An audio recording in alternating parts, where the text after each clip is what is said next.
Hello friends, कैसे हो? Now today we start a new topic, complex integration. So first introduction. The concept of real line integral is extended to that complex line integral. जो real line integral है तो उसको extend करके complex line integral में convert किया है. Complex integration plays an important role in evaluation of complicated real integrals.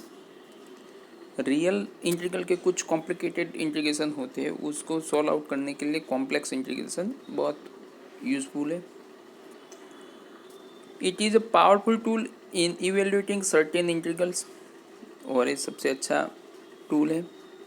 In case of real integration, जब हम रियल इंटीग्रेशन की बात करें तो हम लिखते हैं integration A to B f x d x. The path of integration is always along the x axis from x equal to a to x equal to b. यहाँ पे जो इंटीग्रेशन हो रहा है वो सिंगल पाथ पे जाएगा, क्योंकि यहाँ पे x जो है वो वेरिएबल है, फंक्शन जो है डिपेंड ऑन x है, तो जो x की जो वैल्यू है वो x equal to a to b vary हो रही है, उस पर हमें इंटीग्रेशन करना है. In case of complex integration z1 और z2 दो कर्व होगी यहाँ पे, वहाँ पे पॉइंट लेते थे, लेकिन यहाँ पे integration over z1 to z2 fz dz. The path of integration can be along any curve from z equal to z1 to z equal to z2. यहाँ पे बहुत सारे कर्व ले सकते हैं हम z1 to z2 के हिसाब से. सो यहाँ पे कर्व की बात हो रही है, तो but the value of integral does not depend upon the path if f of z is analytic. अगर f of z is analytic है तो जो पाथ है वो डज नॉट डिपेंड. ठीक है. उससे पहले हम कुछ बेसिक डेफिनेशन की बात करने जाएं तो सबसे पहले है कंटिन्यूअस आर्क. तो पहले देखते हैं set of point x comma y defined by x equal to phi of t, y equal to psi of t. यहाँ पे दो ऑर्डर पेयर है, एक एक्स है और एक वाई है. जो X is depend on phi of T and Y जो also depend on T function. So x को हमने डिनोट किया है फाई ऑफ टी से और y को डिनोट किया है psi of T, where t is a parameter in the interval a to b. Represent continuous arc और curve provided phi and psi are continuous function. उसे हम बोलेंगे भाई continuous arc, otherwise curve provided phi and psi are continuous function होने चाहिए. सो ये continuous arc की definition हुई. फिर smooth arc. If phi and psi are differentiable in the close interval A to B, जो टी की रेंज है वो ए टू बी है और उसमें phi and psi both are differentiable होने चाहिए, and Z S T is not equal to zero और derivative of Z with respect to is T is not equal to zero. So the arc is said to be smooth, और जो arc होगा वो क्या बोलेंगे हम, smooth arc. फिर है simple curve. The curve which does not intersect itself is said to be simple curve. अगर कोई कर्व है, मान लो एक कर्व जा रहा है सिंपल, तो एक कर्व हो गया. सो वो किसी जगह अपने आप को इंटरसेक्ट नहीं कर रहा है. अगर ये मैं बोलूँ ऐसे करके, मान लो ए है, तो it is not a simple curve, क्योंकि ये इस पॉइंट पे इंटरसेक्ट कर रहा है और ये सिंपल कर्व जा रहा है. ठीक है. फिर सिंपल क्लोज कर्व. सिंपल भी है लेकिन क्लोज है, मीन्स ये जो कर्व है स्टार्टिंग पॉइंट से उसका एंडिंग पॉइंट मान लो यहाँ पे है, तो एक क्लोज कर्व नहीं है, ये सीधा डायरेक्टली सिंपल कर्व है. मान लो मैं वो कोई और कर्व ड्रॉ को यहाँ से स्टार्ट किया, यहाँ पे गया, यहाँ पे गया और बाद में यहाँ पे एंडिंग पॉइंट है. इट मीन्स स्टार्टिंग पॉइंट और एंडिंग पॉइंट दोनों सेम है, तो आप बोल सकते हो simple curve is a close curve. So definition देखने जाए तो the curve which does not intersect itself, अपने आप को इंटरसेक्ट नहीं कर रहा है, and has a coincident end point z b equal to z a, means जो एंडिंग पॉइंट और स्टार्टिंग पॉइंट दोनों सेम है. सो is said to be simple close curve. Contour. Contour की बात करें तो एक contour is a continuous chain of finite number of smooth arcs. मान लो एक ए आर्क, ये दूसरी आर्क, ये थर्ड, यहाँ पे बहुत सारे पाथ को हम आगे ले और उसको चेन के फॉर्म में लिख दिया और साथ में पूरा जो हो गया वो क्या हो गया, कॉन्टूर हो गया। Finite number of smooth arc, सभी आर्क लेकिन कंटिन्यूस होने चाहिए, तो उसे बोलेंगे हम कॉन्टूर। और क्लोज कॉन्टूर की बात करें तो ऐसे बहुत सारे आर्क है, उसका स्टार्टिंग और एंडिंग पॉइंट वाला जो पार्ट है वो सेम होगा। तो A close contour is a piecewise smooth close curve in which only the initial and final values of z of t are same। Initial means starting वाली और ending means जो and वाली जो value होती है वो final value बोलते हैं, वो दोनों सेम होनी चाहिए, तो उसे बोलेंगे क्लोज कॉन्टूर। अब लाइन इंटीग्रल देखने से पहले कुछ प्रॉपर्टीज है वो हम देख लेते हैं। So the properties of line integrals, first, if f of z and g of z are integrable along a curve c, then the following property holds। पहले linearity, integration over c bracket k1 f of z plus k2 g of z dz। यहाँ पे k1 है k2 both are constant है, दोनों के बीच में plus sign है। अगर हम इंटीग्रेशन सेपरेट करने जाए तो दोनों में प्लस साइन सेपरेट हो जाएगी। सो k1 जो है वो कांस्टेंट है आउटसाइड, तो इंटीग्रेशन इनसाइड चला गया, k1 integration c f of z dz plus k2 integration c g of z dz। ये हुई लिनियरिटी। अगर प्लस की जगह माइनस है तो भी आप ये कर सकते हो। सेकंड प्रॉपर्टी है sense of reversal. It means अगर आपके पास integration A to B F Z D Z बोल रहे हो, तो अगर लिमिट चेंज कर दे तो आगे माइनस साइन लिखनी है, minus integration b to a f of z D z. और पार्शियली आपको पाथ करने, क्या करना है, पार्टीशन करना है आपको, जो पाथ है उसका पार्टीशन करना है। तो कैसे होगा, if the curve c consist of the curves c1 and c2। मान लो कि मेरे पास एक कर्व है, ये सी कर्व पूरा, लेकिन ये से दो पार्टीशन होते हैं। ये पहला पार्ट है c1 बोलेंगे, दूसरा पार्ट है वो c2, और जो पूरा कर्व है उसे हम बोलेंगे c। तो उसको हमने दो पार्ट में कन्वर्ट किया, integration over c f of z D Z equal to integration over c1 f Z D z plus integration over c2 f Z D z. तो हुए properties of the line integral.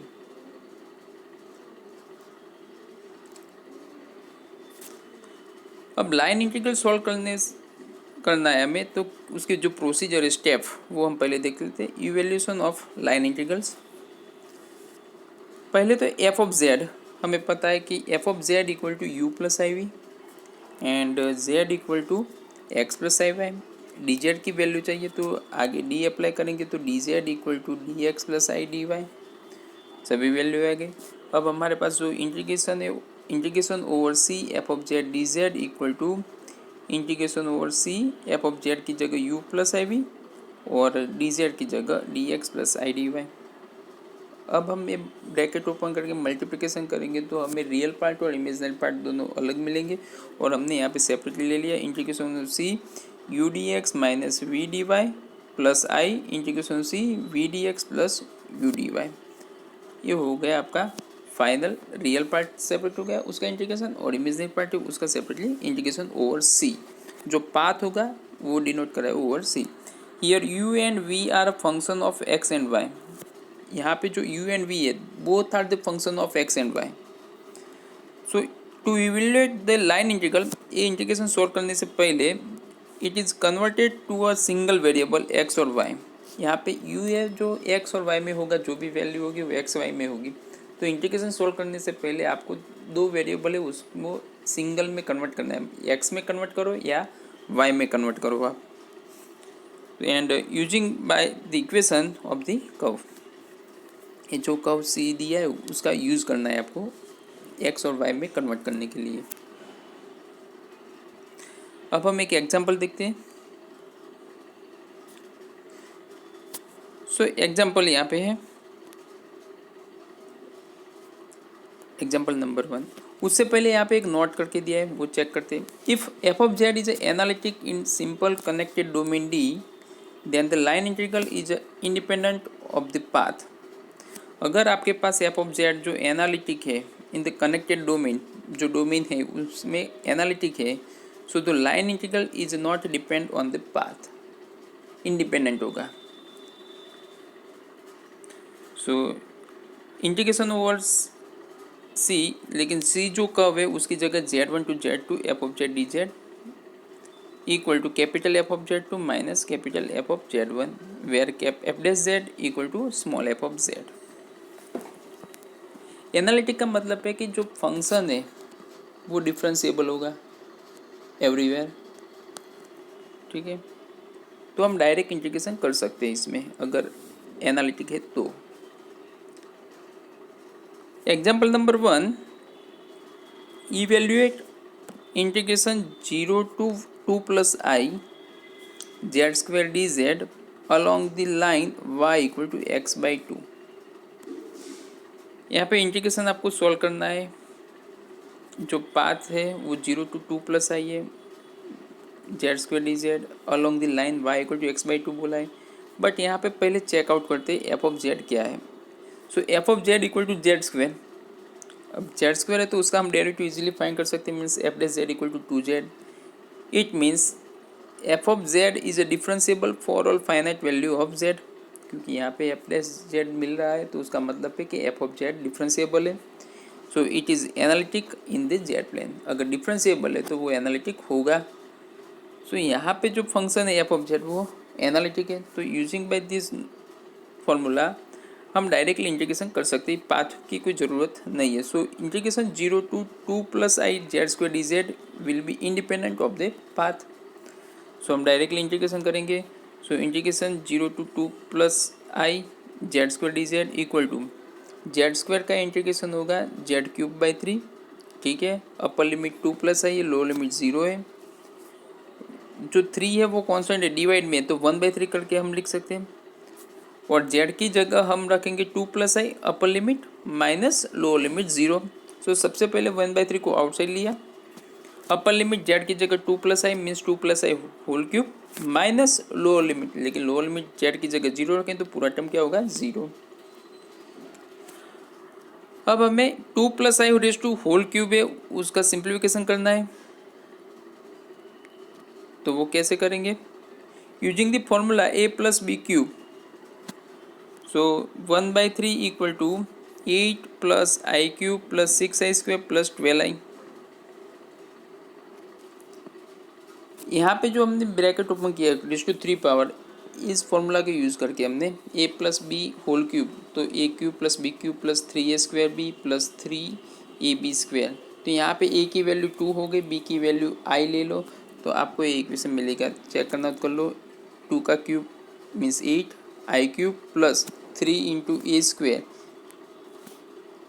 Into B करेंगे, फिर 3 into A B square, तो ये दो term मिल जाएंगे आपको। Finally we substitute i square equal to -1 and i cube equal to -i। So we get 1/3 8 minus i cube की जगह -i प्लस 6i स्क्वेयर की जगह -1, सो -6 प्लस 12i।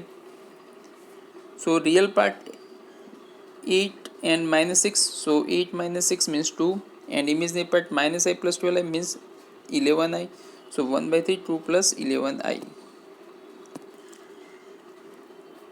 सो ये आपका आंसर आ गया integration 0 to 2 plus I z square d Z along the path y equal to x by 2। अगर आप along the path y equal to x by 2 करते हो तो भी आंसर यही आएगा, लेकिन यहाँ पे जो जेड स्क्वायर है वो एनालिटिक है, इसलिए हमने डायरेक्ट इंटीग्रेशन कर लिया। आई होप ये एग्जाम्पल आपको समझ में आया होगा। Next example, evaluate integration 0 to 1 plus I bracket x minus Y plus I X square D Z along the line from z equal to 0 to z equal to 1 plus I। सो यहाँ पे function जो है not differentiable है, not analytic है, so using by the along the path formula. So यहाँ पे सबसे पहले z इक्वल टू हम लेंगे x प्लस आई वाई और d Z equal to d x plus i d y. यहाँ पे जो लाइन है उसका पहले हम ग्राफ प्लॉट करेंगे, z equal to 0 equal to z equal to 1 plus i. Z equal to 0 को मतलब क्या होगा, 0 0 पॉइंट मिलेगा वहाँ पे, और जेड इक्वल टू 1 प्लस आई तो पॉइंट क्या होगा 1, और वाई की वैल्यू 1 है तो 1 1। ये जो पॉइंट है हम प्लॉट करेंगे, तो देखते हैं हम। सो सबसे पहले यहाँ पे हमने ग्राफिकली रिप्रेजेंट किया है, ये जेड इक्वल टू 0 है और ये जेड इक्वल टू 1 प्लस आई। ठीक है, तो 0 एंड 1,1 दोनों को जॉइंट कर लिया। अब ये लाइन का इक्वेशन हमें फाइंड करना है। 11th-12th में आपने देखा होगा, 2 पॉइंट गिवन है आपके पास, और वो 2 पॉइंट लाइन का जो इक्वेशन बनाना है तो उसकी एक फॉर्मूला है। तो मान लो 2 पॉइंट है आपके पास ए एंड बी। सपोज ए जो पॉइंट है वो x1, y1 है, मान लो यहाँ पे मैंने रिप्रेजेंट किया है, और जो बी है वो x2, y2 है। तो जो इक्वेशन ऑफ द लाइन जो है वो फॉर्मूला क्या है कि y माइनस y1 equal to y2 minus y1 upon x2 minus x1 into x minus x1। अब यहाँ पे हम देखने जाए तो x1 जो होगा और y1, तो x1 क्या है 0 0, तो x1 की वैल्यू 0, y1 की वैल्यू 0, x2 की वैल्यू 1 और y2 की वैल्यू 1। ये इक्वेशन में हम सब्स्टिट्यूट करेंगे तो हमें ये आंसर मिलेगा। चेक करना कर लो, तो y माइनस y1 में 0 equal to y2 minus y1 1 minus 0 upon x2 minus x1 means 1 minus 0 into x minus x1 means 0। तो आपको ये इक्वेशन मिल गए। तो अगर ये सिंप्लीफाई करने जाए तो y equal to 1 upon 1 1, x minus 0 means x, तो y इक्वल टू x। ये इक्वेशन ऑफ द लाइन मिला हमें using by the formula.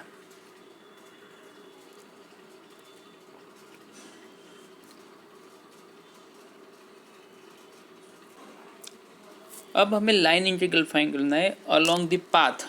Path कौन सा हो गया, ये o टू a वाला पाथ, और ये जो लाइन का इक्वेशन है क्या है y इक्वल टू x। ठीक है, अब हम सॉल्व करने जाए तो पहले हमारे पास जो इंटीग्रेशन है वो लिख दिया। Integration 0 to 1 plus I x minus Y plus I x square d Z equal to 0 to 1 plus I x minus Y plus I x square d z की जगह d x plus i d y. ठीक है, और ये 0 to 1 plus आई था उसकी जगह हम यहाँ पे ओ ए पाथ लिख सकते हैं। ठीक है, अब हमें क्या करना है कि जो एक्स एंड वाई दोनों वेरिएबल है, ठीक है, अब दोनों को इंटीग्रेशन सोल्व करना है तो यहाँ पे सिंगल वेरिएबल में कन्वर्ट करना है पहले, तो एक्स में कन्वर्ट करो या वाई में कन्वर्ट करते। तो मान लो मैं ये जो पूरा वाई है इक्वल टू एक्स मिला, तो वाई को फिक्स जो था उसको एक्स में कन्वर्ट करते तो along the path o a, so y equal to x. अगर वाई इक्वल टू एक्स है तो d y equal to d x लिख सकते हो, d x equal to d y लिख सकते हो आप। और जो x की जो वैल्यू है यहाँ पे 0 से स्टार्ट होती है और एंडिंग कहाँ पे होती है 1 पे, तो x is a vary from 0 to 1।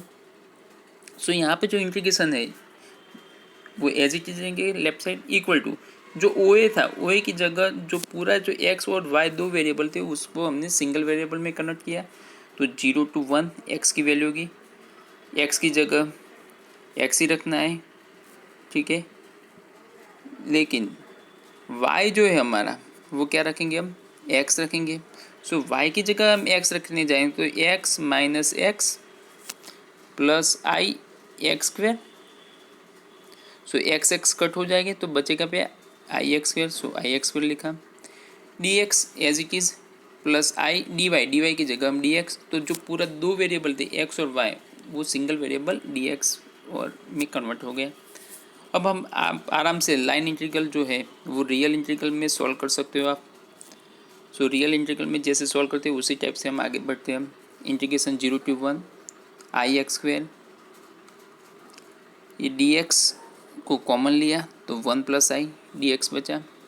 अब आई और 1 प्लस आई वो क्या है कांस्टेंट है, तो ब्रैकेट ओपन करेंगे तो I into 1 means I plus I square equal to -1, तो हमें मिलेगा -1 प्लस आई, उसको बाहर ले लिया।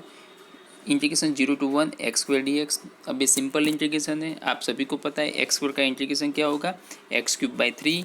सो यहाँ पे -1 plus i integration x square का x³/3, जो इंटीग्रेशन की जगह यहाँ पर ब्रैकेट हो गया। लोअर लिमिट 0 है, अपर लिमिट 1 है, तो x की जगह 1 रखोगे, अपन जो लोअर लिमिट है वो 0 रखें, तो -1 plus i as it is. Upper limit x की जगह 1, so 1/3 minus lower limit 0 means 1/3। अगर आप ब्रैकेट ओपन करने जाओ तो आपको -1 + i/3 मिलेगा। 3 को दोनों को साइड सेपरेट करो, सो -1/3 + 1/3 i। ये इंटीग्रेशन हो गया along the path. I hope ये एग्जाम्पल आपको समझ में आया होगा। सिमिलरली सेम एग्जाम्पल हम देखते हैं, लेकिन यहाँ पे जो पाथ है वो डिफरेंट पाथ है और जो फंक्शन है वो भी चेंज हो गया है, वो चेक कर लेते हैं हम। सो यहाँ पे evaluate integration over c real part of z dz where c is the shortest path from 1 + i to 3 + 2i। Real part of z is not analytic, so जो अलोंग द पाथ हम integration करने जा रहे हैं, पहले point को represent करते हैं in the graphical. 1 + i means 1, 1 and 3 + 2i means 3, 2। ये पॉइंट पहले हम डिनोट कर रहे हैं, फिर दोनों को ज्वाइन करेंगे तो एक ग्राफ मिल रहा है, हमें स्ट्रेट लाइन मिल रही है। अब इस स्ट्रेट लाइन का इक्वेशन हमें फाइंड करना होगा। तो सबसे पहले z = x + i है, real part of z। Real part of z means में यहाँ पे x ही वैल्यू लेना है, dz की जगह हम dx + i dy लिखेंगे।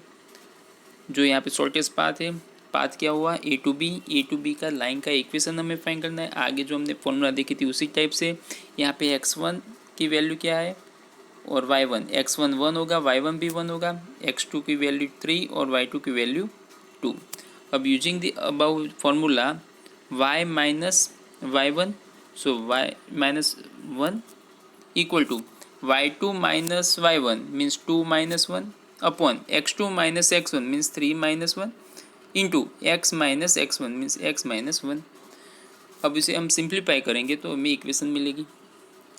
सो 2 × y - 1 equal to x - 1, bracket open करेंगे तो और x को y को इस साइड लेके जाएंगे तो फाइनली इक्वेशन हमें जो मिल रहा है वो क्या होगा, x - 2y इक्वल टू -1। अब हमारे पास along the path A B है, तो integration over c real part of z dz equal to real part of z वो क्या है हमारा x है, तो x लिखेंगे, ठीक है, dx + i dy। अब यहाँ पे dx और dy मीन्स x और y दो वेरिएबल है, इसको हम x में कन्वर्ट कर लेंगे, y को y में कन्वर्ट करने के लिए क्या होगा, ये जो इक्वेशन है हम इसका यूज़ करेंगे। अगर हमें y इक्वल टू सब्जेक्ट करना है तो क्या होगा, इसमें से y इक्वल टू क्या मुझे मिलेगा, x + 1/2। So along the path A b y equal to x + 1/2। Derivative करेंगे तो dy y की जगह x का डेरिवेटिव dx लिखेंगे, 1 का 0 होगा, 1/2 कॉन्स्टेंट है डिवाइड में, तो as it is, so 1/2 dx। और x वेरी फ्रॉम कहाँ से स्टार्ट हो रहा है, x आगे जो फिगर है उसमें चेक कर लो, x की वैल्यू 1 से स्टार्ट हो रही है, कहाँ तक जा रही है, मैक्सिमम 3 तक, तो x की वैल्यू 1 to 3 लेंगे हम। सो x = 1 to 3। सिमिलर x की वैल्यू एज इट इज रखेंगे यहाँ पे, dx i, लेकिन dy की जगह लिखेंगे 1/2 dx, ये हो गया। dx को कॉमन लेंगे, एक कॉन्स्टेंट बाहर लिख दिया, 1 + i/2 integration 1 to 3 x dx is similar, x simple है इंटीग्रेशन, x का इंटीग्रेशन क्या होगा, x²/2, तो हमने x²/2 लिखा, upper limit 3 lower limit 1 upper limit 3, x की जगह 3 लगेंगे तो 9/2 माइनस 1/2, 9/2 माइनस 1/2 करेंगे तो 8/2, 8/2 मीन्स 4, और 4 को मल्टीप्लाई करोगे इनसाइड तो 4 + 2i, ये हुआ आपका line integral. So I hope ये एग्जांपल आप समझने आएगा। एग्जांपल नंबर 4 आप घर पे ट्राई करना, उसके जैसा ही है। यहाँ पे z² लिया है, यहाँ पे आप z² जो है एनालिटिक फंक्शन है, डायरेक्ट भी सॉल्व कर सकते हो, लेकिन उससे पहले आपको लिमिट फाइंड करनी होगी। सो आप ट्राई करना घर पे। सो आज का लेक्चर हम यहाँ पे स्टॉप कर रहे हैं। धन्यवाद।